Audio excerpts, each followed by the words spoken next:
pourquoi j'ai choisi d'enseigner la langue française? Simplement, ça a été d'abord parce que j'avais une facilité avec la langue française, une langue que je comprenais, une langue que je ressentais, une langue que j'aimais. J'ai séjourné pas mal de temps déjà en France, donc d'où l'accent un petit peu parisien, disons. Mais je crois que cela m'a aidé encore plus à aimer justement cette langue française et vraiment à la comprendre. Quand je dis langue française, c'est vraiment la culture française, c'est aussi la littérature française, c'est la langue, c'est tout ce qui constitue, disons, la langue française. Donc, et je voudrais justement cet amour le transmettre à mes étudiants puisque donc en fait je suis professeure à l'université Saint-Cyril-et-Méthode et donc ceci est mon but, de transmettre cet amour vers la langue. La place de la francophonie dans mon enseignement. Donc à l'université, il y a quelques années dans le cursus, la francophonie n'existait presque pas. C'est-à-dire, par exemple, c'était la civilisation française, la littérature française, en passant par les grands classiques, disons, français, pour la littérature particulièrement.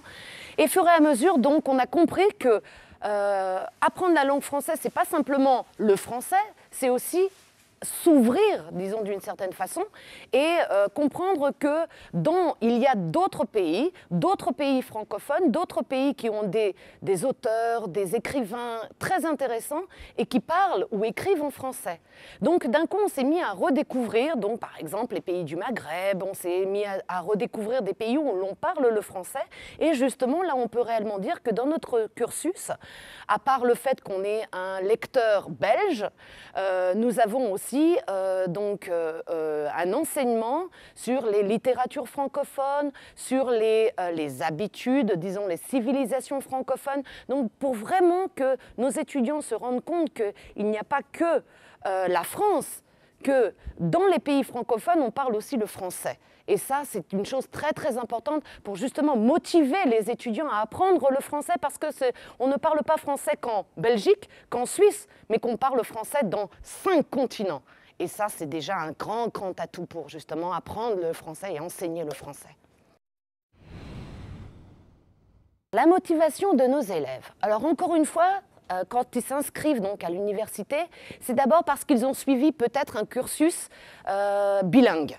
C'est-à-dire dans le secondaire, déjà dans le secondaire, ils se sont dit non, je vais faire du français et du macédonien, ou de l'anglais et du macédonien.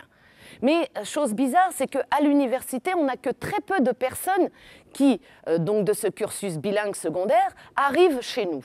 Donc pourquoi? Parce qu'ils ont choisi d'autres voies, c'est-à-dire utiliser le français, avoir un atout avec le français, mais étudier par exemple, je ne sais pas, le droit, l'économie, etc. Nous, les étudiants que nous avons donc au département de français, ce sont vraiment des personnes qui ont des atouts avec le français, des personnes qui, encore une fois, aiment cette langue française, aiment étudier la langue française, c'est-à-dire mieux comprendre qui sont ces auteurs, apprendre quelque chose de plus sur les pays français, enfin sur la France et aussi les pays francophones.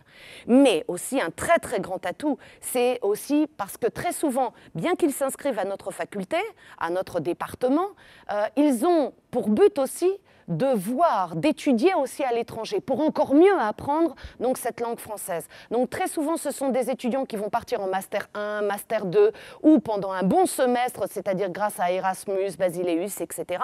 Donc avec des bourses, partir pendant un semestre, etc. pour encore mieux ressentir donc, cette langue. Disons, quand on va dans le pays, c'est bien mieux, bien sûr.